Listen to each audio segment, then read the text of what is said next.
Sorry आधे घंटे पहले लाते तो हम इन्हें बचा लेते हैं। तो उस केस में आपको क्या करना है, 5 ऐसे अलार्मिंग कंडीशन कि जब आप इस क्रिटिकल पोजीशन में हो जाते हो कि आपको होम रेमेडी चाहिए बिफोर कि आप डॉक्टर तक पहुंचें। आप कुछ ऐसा उपचार क्या करें जिससे हम पेशेंट को हॉस्पिटल तक बहुत अच्छे से पहुंचा सकें और उसको आगे का जो है प्रोसेस ट्रीटमेंट का दे सकें। हाई बीपी के पेशेंट हर घर में हैं, तो उनके रात के टाइम 12 बजे के बाद और 4 बजे के पहले जो है हार्ट पेशेंट का एक बार स्ट्रोक लेना बहुत ही कॉमन होता है डेली के रूटीन में, कि आप जब तक उसको डॉक्टर के पास ले जाते हैं डॉक्टर कहता है सॉरी आधे घंटे पहले लाते तो हम इन्हें बचा लेते।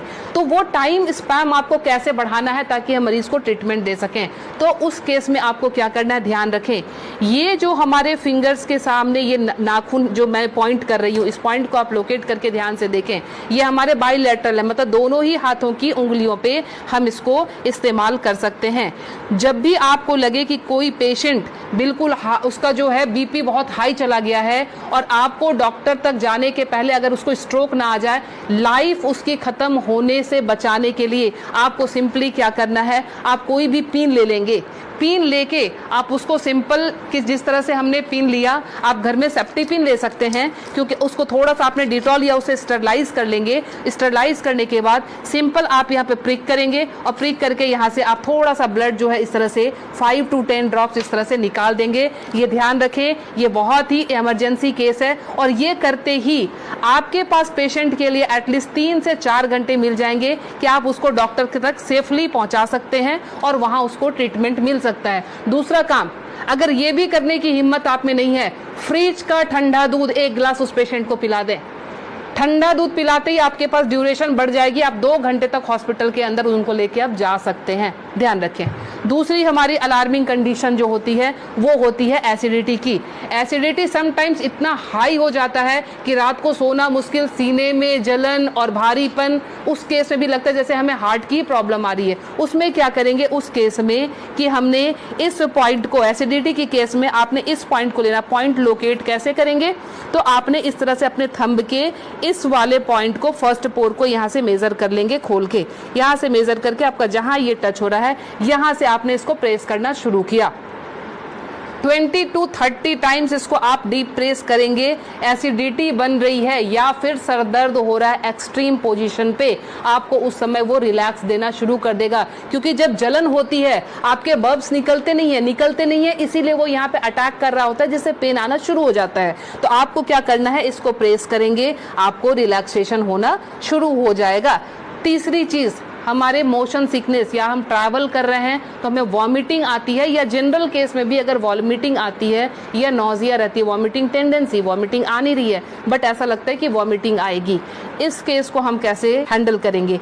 आप अपने ये रिस्ट के क्रीज ले लें। ये रिस्ट के क्रीज आपको दिख रहे हैं, इस क्रीज से, ये जो क्रीज हमारी बनी हुई है, इस क्रीज से अपने ही फिंगर को रखना है। ध्यान रखना है, अपने फिंगर के 2 फिंगर को रखना है। इसके बाद ये पॉइंट जहाँ पे आता है इसको आप लोकेट करेंगे और ध्यान से देखें, यहाँ पे 2 आर्टरी आ रही होती है। आप जब फील करेंगे 2 आर्टरी के बीच में, ये यहाँ पे आपको इस पॉइंट को अब दबाना शुरू कर देना है। अगर आप इसको तेज दबाएंगे, इमीडिएटली आपके वॉमिटिंग टेंडेंसी जो है वो वहीं स्टॉप हो जाएगी और ये आपके मोशन सिकनेस में भी काम करेगा। कहीं आप ट्रैवलिंग में जा रहे हैं तो वहां ये काम करेगा।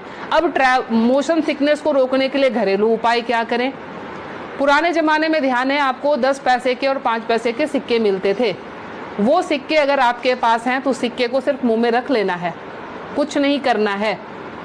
वो रख के, या पान के पत्ते, ध्यान रखें मैं पान खाने की बात नहीं कर रही हूँ, उसमें गुलकंद और वो सब मिलाने की, मैं सिर्फ कह रही हूँ पान के पत्ते, वो आप चबाते हुए चले जाएंगे, आपका मोशन सिकनेस जो है वो कंट्रोल हो जाएगा।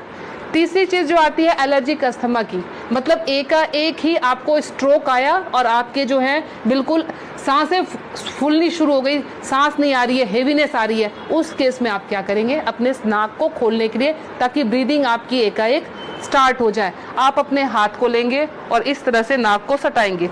नाक की टिप जो है हाथ के जिस पार्ट को टच कर रही है उसको दबाना शुरू करेंगे और ये बहुत पेनफुल होता है, ध्यान रखें। आप अपने आप भी इसको दबा नहीं पाएंगे, बहुत ज़्यादा पेन होता है। हमने पेशेंट को ऐसे किया, ये टिप जहाँ पे आया, और ये 90% पेशेंट को ये पेनफुल वैसे भी होता है। आप उठा लीजिए, अब ये यहाँ पे इनका टच हुआ था, ये जब हम दबाएंगे 90% पेशेंट को वैसे भी, क्योंकि हल्के हल्के एलर्जी की प्रॉब्लम इन दिनों महामारी के बाद लंग्स सबके वीक हुए हैं, तो सबके जो है ये प्रॉब्लम रहती ही रहती है। लास्ट में आपको बता रही हूँ इंसोम्निया के लिए, नींद नहीं आती है उस केस में आप क्या करेंगे। नींद नहीं आने के केस में हमने क्या करना है कि ये हमारा ईयर लोब है, ये पूरा सेक्शन जो है ये ईयर लोब का है। रात को आप क्रीम या तेल लेकर इस सेक्शन की इस तरह से हल्के हल्के हाथों की मसाज देंगे। ये हल्के हल्के हाथों की मसाज देंगे, इससे आपको नींद आनी अच्छी शुरू हो जाएगी। साथ में और क्या इंक्लूड करें, हमारा जो टॉप ऑफ द हेड है, बिल्कुल सर का ऊपरी सिरा, यहाँ पे आप टैपिंग करेंगे।